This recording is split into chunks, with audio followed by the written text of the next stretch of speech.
सांसदगण, Bharatiya Janata party के सभी वरिष्ठ नेतागण, इस चुनाव में आप सबने जिनको विधायक बनाने का निर्णय कर लिया है, ऐसे सभी मेरे उम्मीदवार और विशाल संख्या में पधारे हुए मेरे प्यारे भाइयों बहनों,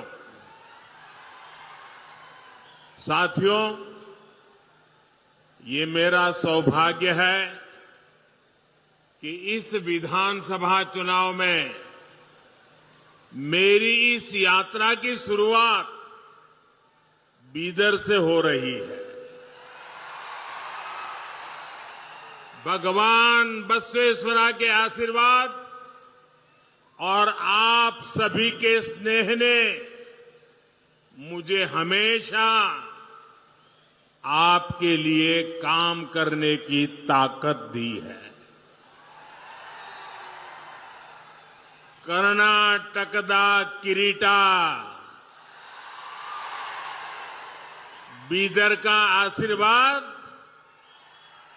मुझे तब भी मिला था जब मैं प्रधानमंत्री पद का उम्मीदवार बना था। मैं बीदर कलबुर्गी रेलवे लाइन के लोकार्पण के लिए भी आपके बीच आया था। समय के साथ बीदर के लोगों का अपनापन लगातार बढ़ता ही जा रहा है।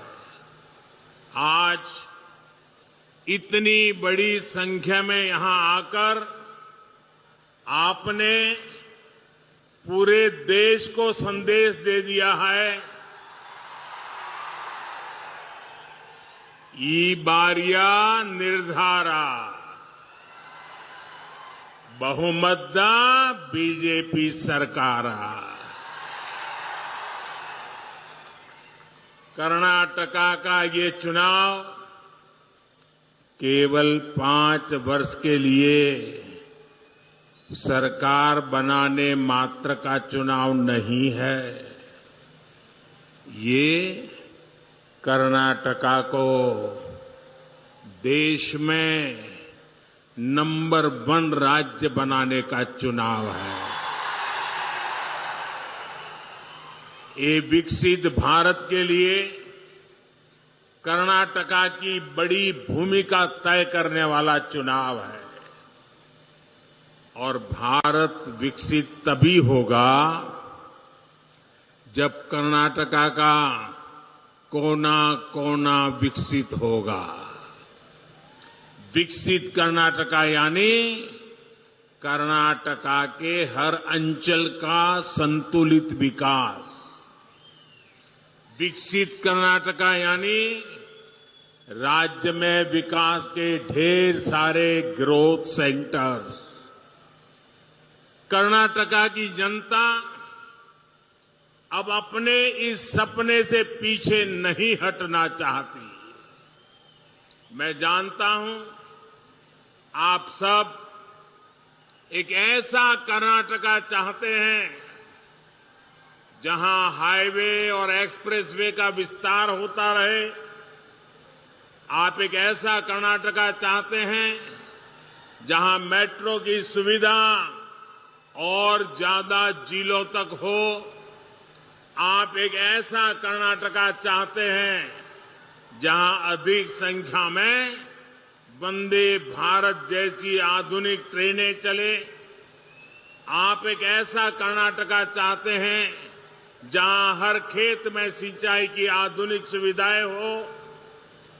पिछले 5 वर्षों में सामान्य मानवी ने कर्नाटका में विकास की जो रफ्तार देखी है, उसके बाद वो रुकना नहीं चाहते और आपके इस सपने को पूरा करने का बीड़ा बीजेपी ने उठाया है।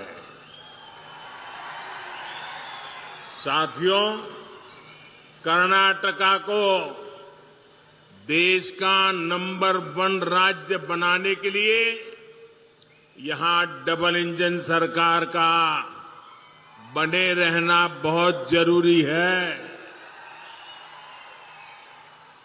जब केंद्र की बीजेपी सरकार और राज्य की बीजेपी सरकार की डबल शक्ति लगेगी तो कर्नाटका को नंबर 1 बनने से कोई नहीं रोक पाएगा। डबल इंजन सरकार से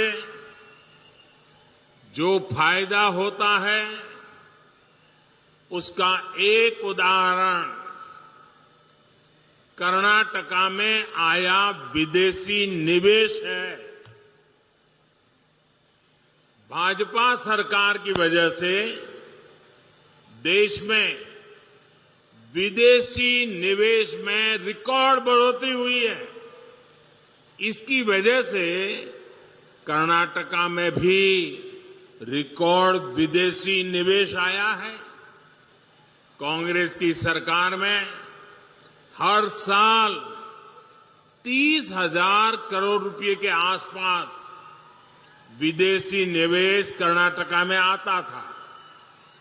बीजेपी की सरकार में अब हर साल करीब 90,000 करोड़ रुपए का विदेशी निवेश कर्नाटका में आ रहा है।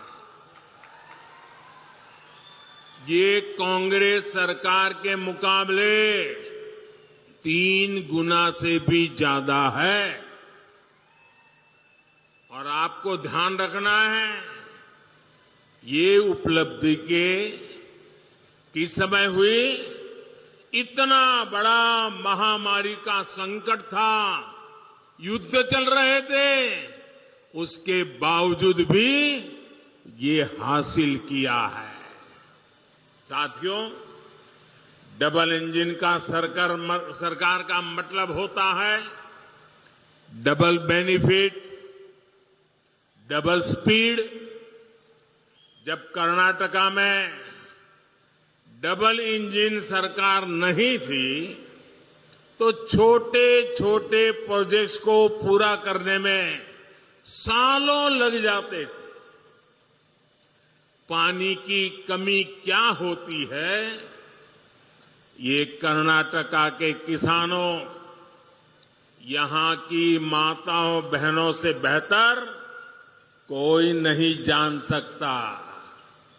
कांग्रेस सरकार उसके समय देश भर में 100 से ज्यादा ऐसी सिंचाई योजनाएं थी जो दशकों से लटकी हुई थी। बीते 9 वर्षों में दशकों से अधूरी 60 से ज्यादा सिंचाई परियोजनाओं को हम पूरा कर चुके हैं। इनमें से अनेक प्रोजेक्ट कर्नाटका के भी हैं।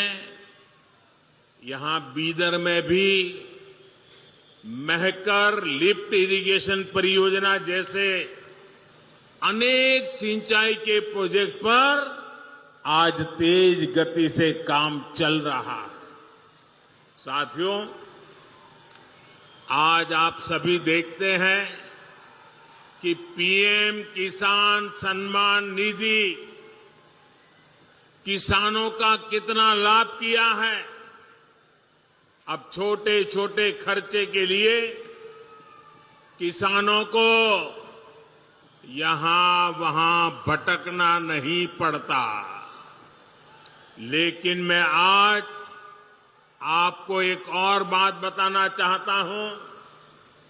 जब हमने ये योजना शुरू की थी तो यहां कांग्रेस और जेडीएस की ही सरकार थी। लेकिन ये लोग लाभार्थी किसानों की सूची केंद्र सरकार को भेजने में ही रुकावटें पैदा करते थे, लिस्ट नहीं भेजते थे। बताओ, आप सोच सकते हैं कांग्रेस जेडीएस को किसानों से कितनी नफरत है।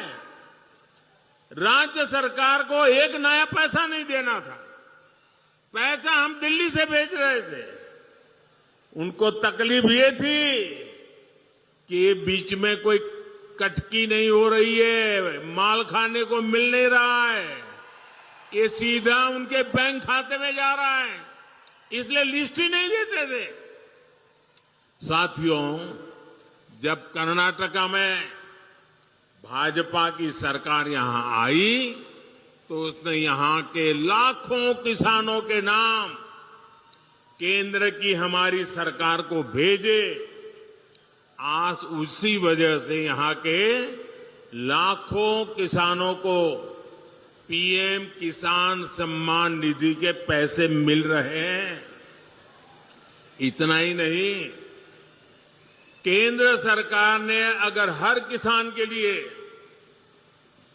6,000 रुपया भेजे तो यहां की भाजपा सरकार ने उसमें 4,000 रुपया और जोड़ दिए, यानी किसानों को और ज्यादा मदद। मुझे खुशी है कि पीएम किसान सम्मान निधि का लाभ कर्नाटका के लगभग 60 लाख किसानों को मिला है। उन्हें केंद्र और राज्य सरकार से मिलाकर 18,000 करोड़ रुपए मिले हैं, जिसमें से लगभग 400 करोड़ रुपए तो यहां बीदर के किसानों को दिए गए हैं। आप जरा याद कीजिए कि कैसे कांग्रेस की सरकार भोले भाले किसानों को हर चुनाव के पहले कर्ज माफी के नाम पर धोखा देती थी। चुनाव से ठीक पहले वो किसानों के कर्ज माफी का ड्रामा करने लग जाते थे और कर्ज माफी धरती पर कभी उतरती नहीं थी। ये इन्होंने छत्तीसगढ़ में वादा किया, राजस्थान में वादा किया, अभी तक किसानों के खाते में कुछ गया नहीं है। और जो जाता था वो भी उनकी पार्टी से जुड़े हुए कुछ ही किसानों को जाता था। ऐसे किसान जिनका बैंक में खाता हो, जिन्होंने बैंक से लोन लिया हो, उन्हीं के नसीब में ये कुछ दाना पानी डाल देते थे। जबकि सच्चाई ये थी कि जिन करोड़ों छोटे किसानों को सबसे ज्यादा मदद की जरूरत थी, उनको तो न कभी बैंक में खाता था, न बैंक ने कभी वो 1 रुपये का उनको लोन दिया था। वो तो बेचारे बाहर से, बाजार में से, साहूकार के पास से महंगे ब्याज से कर्ज उठाते थे और कर्ज माफी का फायदा उनको तो कभी नसीब ही नहीं होता था। कांग्रेस का असली यही चेहरा है। साथियों, इस क्षेत्र में गन्ना भी बहुत होता है। कांग्रेस ने गन्ना किसानों को भी अपने हाल पर छोड़ दिया था। हम गन्ना किसानों की समस्याओं को भी प्राथमिकता पर दूर कर रहे हैं।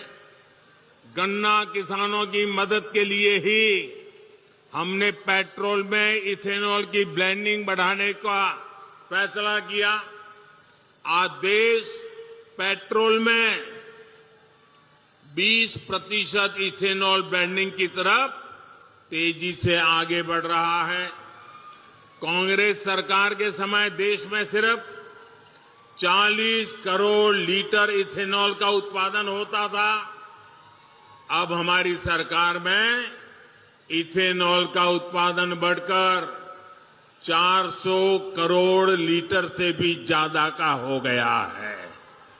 इथेनॉल का उत्पादन बढ़ने से, पेट्रोल में उसकी ब्लेंडिंग बढ़ने से सबसे ज्यादा लाभ गन्ना किसानों को भी हुआ है। इस बजट में हमारी सरकार ने गन्ना किसानों के हित में एक और बड़ा फैसला लिया है। हमने गन्ना कोऑपरेटिव्स को यूपीए सरकार ने जो चूना लगाया था 10,000 करोड़ का चूना, हमने इस बजट के अंदर उस 10,000 का जो उन पर चूना लगाया था वो भी माफ कर दिया, हमने उसकी राहत भी दे दी। इसका भी लाभ देश के गन्ना किसानों को मिलेगा। हमारी सरकार ने मिलेट्स, श्री अन्न को अंतर्राष्ट्रीय बाजार तक पहुंचाने का भी अभियान चलाया है। हमारे यहां तो ज्वार की रोटी आप लोगों को बहुत पसंद है, घर घर में खाई जाती है। ये ज्वार और उसकी रोटी जब दुनिया के कोने कोने में पहुंचेगी तो उसका भी लाभ यहां के किसानों को होगा। साथियों, गरीब की तकलीफ कांग्रेस को कभी समझ नहीं आई। उन्होंने गरीबी देखी नहीं है। और कांग्रेस वो दल है जो विकास में भी राजनीति करती है, रोड़े अटकाती है, नकारात्मकता में भरी पड़ी है। इसका एक उदाहरण गरीबों को पक्के घर देने की योजना भी है। ये योजना तो 2019 से भी पहले से चल रही थी, लेकिन जब तक कर्नाटका में कांग्रेस की सरकार रही उसने गरीबों के घर बनाने की स्पीड धीमी कर दी। गरीबों के साथ कांग्रेस इस अत्याचार को बीजेपी सरकार ने ही रोका।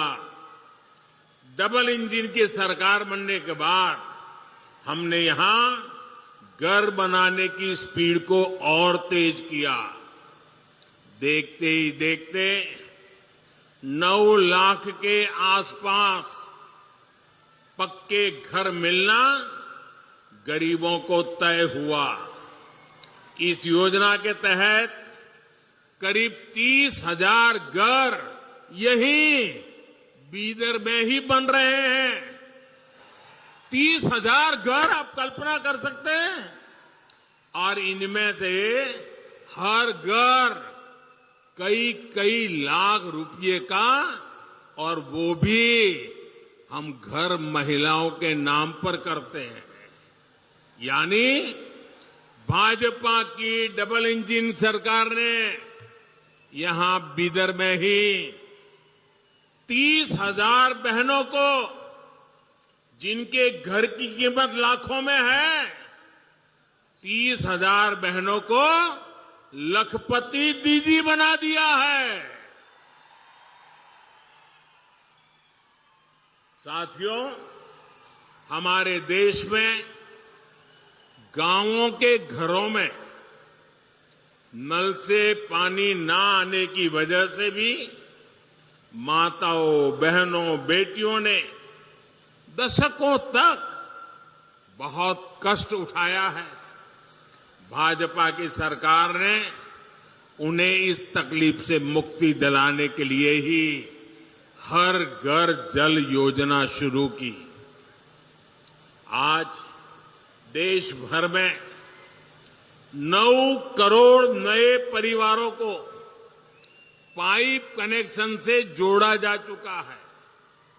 यहां कर्नाटका के भी 40 लाख से ज्यादा परिवारों को अब नल से जल मिलने लगा है। साथियों, शौचालय के अभाव में, गैस कनेक्शन के अभाव में, अच्छे इलाज के अभाव में सबसे अधिक परेशानी हमारी माताएं बहनों को ही होती है। गरीब परिवारों की बहनों की सूद कांग्रेस ने इतने दशकों तक कभी नहीं ली, लेकिन आपका ये बेटा दिल्ली में बैठा है। करोड़ों माताओं बहनों के बैंक अकाउंट बीजेपी ने खुलवाए। उसमें सरकारी मदद डायरेक्ट पहुंचे ये व्यवस्था बीजेपी ने की। बहनों को बिना गारंटी मुद्रा लोन मिले ये व्यवस्था बीजेपी सरकार ने की। गरीब मां को अपने परिवार के लिए राशन की चिंता न करनी पड़े इसके लिए मुफ्त राशन का प्रबंध बीजेपी सरकार ने किया। दूसरे शहरों में भी फ्री रेशन मिल सके इसके लिए one nation one ration card भी बीजेपी सरकार ने दिया। हमारे बंजारा साथी उनकी भी सूद कांग्रेस ने कभी नहीं ली। ये बीजेपी सरकार है जिसने उन्हें प्रॉपर्टी का अधिकार दिया, उन्हें विकास के अवसरों से जोड़ा। यही सबका साथ, सबका विकास, सबका विश्वास और सबका प्रयास का सुशान है। और साथियों, बीजेपी के इन सेवा कार्यों के बीच कांग्रेस ने क्या किया? कांग्रेस ने सिर्फ समाज को बांटा, जाति, मत, पंथ के नाम पर बंटवारा किया। कांग्रेस ने शासन के नाम पर सिर्फ तुष्टीकरण को बढ़ावा दिया। कांग्रेस की बेरुखी का सबसे बड़ा प्रमाण हमारी बीदरी आर्ट है। कुछ दिन पहले बीदरी आर्ट की दशकों तक सेवा करने वाले साथी शाह रशीद अहमद कादरी को पद्म पुरस्कार मिला। कांग्रेस की सरकार ने उन्हें सिर्फ हताशा दी थी, निराशा दी थी। भाइयों और बहनों, बीदर एक भारत श्रेष्ठ भारत की तीर्थस्थली है। गोराटा यहां से ज्यादा दूर नहीं है। गोराटा में किसानों के बलिदान को कांग्रेस ने भुला दिया था, सिर्फ इस डर से कि कहीं कांग्रेस का वोट बैंक नाराज ना हो जाए। वहां जो शहीदों का स्मारक पत्थर था, उससे भी जो धूल सफाई का काम ये भी बीजेपी ने किया। भाइयों, अब तो दर्जनों बलिदानियों को समर्पित शहीद स्मारक वहां बन गया है और तिरंगा शान से लहरा रहा है। साथियों, अस्थिर सरकार, जोड़ तोड़ से बनी सरकार के दुष्परिणाम कर्नाटका ने बहुत भुगते हैं। एक अस्थिर सरकार का फोकस लोगों की सेवा पर नहीं होता है। आपको याद होगा कि कांग्रेस जेडीएस सरकार के मुखिया ने माना था कि वो कांग्रेस की दया पर चल रहे हैं। जेडीएस की जवाबदेही कांग्रेस के प्रति है, कर्नाटका के लोगों के प्रति नहीं है। ये जो उनका सत्ता प्रेम है, ये जो उनका कुर्सी गंवाने का डर है, ये उन्हें आपके लिए कुछ करने नहीं देगा। साथियों, कांग्रेस हर उस व्यक्ति से नफरत करती है जो सामान्य मानवीय की बात करता है, जो उनके भ्रष्टाचार को सामने लाता है, जो उनकी स्वार्थ भरी राजनीति पर प्रहार करता है। कांग्रेस की नफरत उससे परमानेंट हो जाती है। अभी इस चुनाव में भी कांग्रेस ने फिर से मुझे गालियां देने का काम शुरू कर दिया है। मैंने देखा किसी ने उन गालियों की लिस्ट बनाई है और वो गालियों की लिस्ट मुझे दी है। अब तक मुझे ये कांग्रेस के लोगों ने 91 टाइम अलग अलग गालियां दी है। अरे कांग्रेस ने ये गालियों की डिक्शनरी में टाइम खराब करने के बजाय अगर इतनी मेहनत उन्होंने गुड गवर्नेंस के लिए की होती, कांग्रेस कार्यकर्ताओं का उत्साह बढ़ाने के लिए किया होता, तो आज कांग्रेस की ऐसी दुर्दशा न होती, ऐसी दयनीय स्थिति नहीं आती। लेकिन साथियों, जो भी गरीब के लिए काम करता है, जो देश के लिए काम करता है, उसे अपमानित करना ये कांग्रेस का इतिहास है। मैं अकेला नहीं हूं जिस पर इस तरह के हमले किए गए।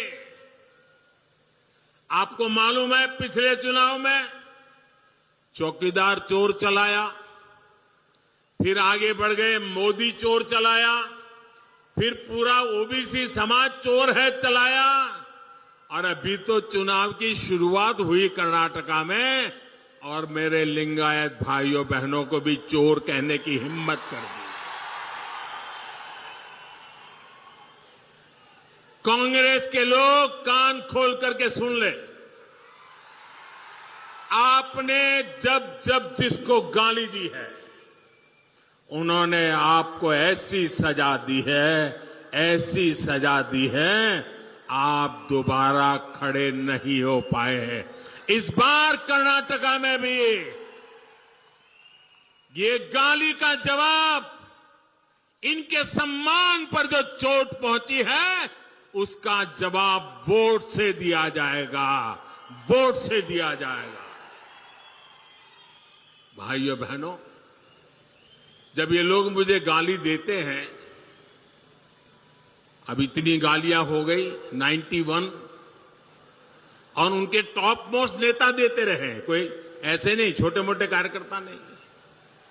और तब मैं सोचता हूं कि भाई ये कांग्रेस ऐसी पार्टी है, उसने तो संविधान निर्माता बाबा साहब आंबेडकर को भी ऐसी ऐसी गालियां दी थी, बाबा साहब को भी छोड़ा नहीं था। एक बार खुद बाबा साहब ने सार्वजनिक तौर पर विस्तार से बताया था कि कांग्रेस उन्हें बार बार गालियां देती है। कांग्रेस ने बाबा साहब को क्या क्या नहीं कहा। कांग्रेस बाबा साहब को राक्षस, राष्ट्रद्रोही, दगाबाज दोस्त, आप सुनकर के हैरान हो जाएंगे। उस जमाने में बाबा साहब जैसे महापुरुष को कांग्रेस ने ऐसी ऐसी गालियां दी थी। कितने ही अपमानजनक शब्दों से वो आए दिन बाबा साहब को अपमानित करते थे। आज भी हम लोग देखते हैं कि कांग्रेस कैसे वीर सावरकर जी को गालियां देती रहती है। कांग्रेस ने देश के जिन महान सपूतों को गालियां दी है, बड़े से बड़े महापुरुष उनकी गालियों के शिकार हुए हैं। और जब ये सब मैं देखता हूं तो मुझे लगता है, चलिए कांग्रेस भी मुझे इतना उन लोगों की तरह सम्मान देती है जो उन्होंने बाबा साहब आंबेडकर को दिया, जो उन्होंने वीर सावरकर को दिया, वैसी ही गालियां मोदी को दे रहे हैं। अब बाबा साहब वीर सावरकर की तरह अगर वो मोदी को गाली देते हैं तो मैं तो इसे उपहार मानता हूं। और कांग्रेस गाली देने में समय बर्बाद करती रहेगी, मैं जनता जनार्दन की सेवा में अपने आप को खपाता रहूंगा। दिन रात काम करूंगा, ज्यादा काम करूंगा। आपके आशीर्वाद से सारी गालियां मिट्टी में मिल जाएगी दोस्तों, सारी गालियां मिट्टी में मिल जाएगी। और कांग्रेस वाले लिख करके रखें, आप जितना ज्यादा कीचड़ उछालोगे कमल उतना ही ज्यादा खिलने वाला है। भाइयों बहनों, आपके आशीर्वाद से मुझे कर्नाटका की सेवा करने से रुकना नहीं है, और ज्यादा सेवा करनी है। पूरी दिल्ली को आपकी सेवा के लिए मुझे लगाना है। इस बार फिर एक बार कर्नाटका को तेज विकास के लिए पूर्ण बहुमत की, ये मेरे शब्द याद रखिए, पूर्ण बहुमत की स्थायी और मजबूत बीजेपी सरकार चाहिए। और इसलिए एक ही बात मैं बार बार कहता हूं, ई बारिया निर्धारा, ई बारिया निर्धारा बहुमत बीजेपी सरकारा। कर्नाटका डबल इंजन सरकार चाहिए ताकि केंद्र और राज्य सरकार के बीच तालमेल रहे, हर जगह रुकावटें न आए। कर्नाटका को डबल इंजन सरकार चाहिए ताकि इंफ्रास्ट्रक्चर के प्रोजेक्ट में तेजी से पूरे हो। कर्नाटका को डबल इंजन सरकार चाहिए ताकि विदेशी निवेशकों का भरोसा मजबूत हो। कर्नाटका को डबल इंजन सरकार चाहिए ताकि कर्नाटका कांग्रेस का एटीएम नहीं बल्कि देश का ग्रोथ इंजन बना रहे। कर्नाटका को डबल इंजन सरकार चाहिए ताकि केंद्र की गरीब कल्याण की योजनाएं बंद ना हो। भाइयों और बहनों, मुझे पूरा विश्वास है कि 10 मई को भारी संख्या में आप पोलिंग बूथ तक पहुंचेंगे और कमल के फूल पर बटन दबाएंगे। इस बार का वोट विकास के अमृत काल के लिए, इस बार का वोट कर्नाटका को देश का नंबर 1 राज्य बनाने के लिए। आप सभी का बहुत आशीर्वाद हम सबको मिलता रहे। कर्नाटका में भाजपा के उम्मीदवारों को आपका आशीर्वाद उन्हें आपकी सेवा में और ज्यादा परिश्रम करने के लिए प्रेरित करेगा। भाइयों बहनों, इतनी शानदार सभा कर दी, अब ऐसा तो नहीं होगा ना बस अब तो काम हो गया है, चलो जाओ सो जाओ, अब तो जीत जाएंगे, ऐसा नहीं करोगे ना? जरा जवाब दीजिए, नहीं करोगे ना? बूथ में जाओगे, हर घर जाओगे, मतदाताओं को मतदान के लिए निकालोगे, भाजपा की बात बताओगे, पक्का करोगे? अच्छा, मेरा एक काम करोगे आप लोग? करोगे बताइए, पक्का करोगे? ईमानदारी से करोगे? घर घर जाकर के करोगे? तो एक काम करिए, 10 मई के पहले सभी मतदाताओं के घर जाइए और जाकर के उनको कहिएगा कि आपके सेवक मोदी जी हमारे बीदर जिले में आए थे और आपके सेवक मोदी जी ने आपको नमस्कार कहा है। ये मेरे नमस्कार उनको पहुंचाओगे? हर माता बहनों को पहुंचाओगे? मेरे नमस्कार अगर पहुंचाओगे ना तो मुझे उनके आशीर्वाद मिल जाएंगे और उनके आशीर्वाद से मेरी ऊर्जा इतनी बढ़ जाती है कि मैं दिन रात और ज्यादा काम कर सकता हूं। और इसलिए मेरे लिए आपको ये काम करना है हर घर जाकर के कहना है कि आपका सेवक मोदी आया था, मोदी ने आपको नमस्कार कहा है। बहुत बहुत धन्यवाद।